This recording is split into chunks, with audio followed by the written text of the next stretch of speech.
बीमारी से मरने वाला ये मेरे आका की उम्मत में शहीद शुमार होगा। हादसे में मरने वाला मेरे आका की उम्मत में शहीद शुमार होगा। मेरे वो पिशावर में कोई अजीज से, मेरे बेटे के ससुराली अजीज, हादसे में माँ और बेटा मर गए।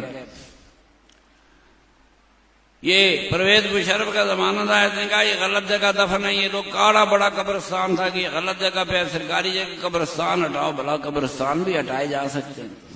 बड़ा जालिम इंसान था। मैं तो कुछ सोचे 4.5 साल बाद वो जो मेरे अजीज थे उनको भी कब्र खोलनी थी। कब्र खोली गई। मां की मैयत इस तरह निकली जैसे घंटा पहले दफन की गई हो। बेटे की मैयत इस तरह निकली जैसे, मैंने ये आंखों देखा हाल है, घंटा पहले दफन। किसी कपड़ा भी मैला नहीं था। कह रहे मोहम्मद के गुलामों का कब्र मैला नहीं, वाकई अल्लाह नहीं होता, ये मैला नहीं होता। जिंदाबाद, कोई शुबा नहीं। क्यों? ये जिस्म भी, वो कफन भी, हर चीज इस तरह जैसे घंटा पहले दिया। क्यों? इसलिए मेरे रसूल पाक ने फरमाया था कि जो हादसे में मर जाए वो शहीद है। हमने हादसे से मरने वाला शहीद अपनी आंखों से देख लिया।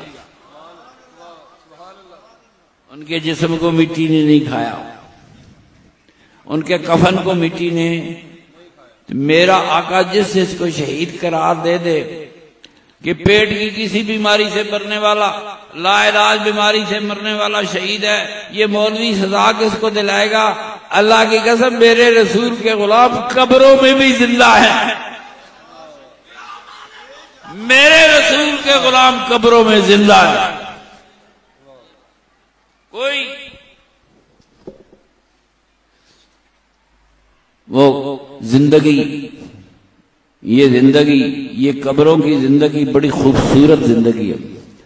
न मौत का खौफ, न भूख का खौफ, न बीमारी का खौफ, कोई खौफ वाबस्ता नहीं। कब्रों की जिंदगी के साथ बड़ी खूबसूरत जिंदगी है। अल्लाह ताला कब्रों में जिंदगी है।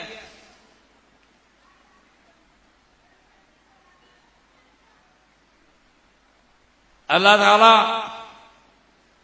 मेरे नबी के सदके मोमिनों की कब्रों में अपनी रहमतें भेजता है। बड़ी खूबसूरत जिंदगी है, बहुत आला जिंदगी है।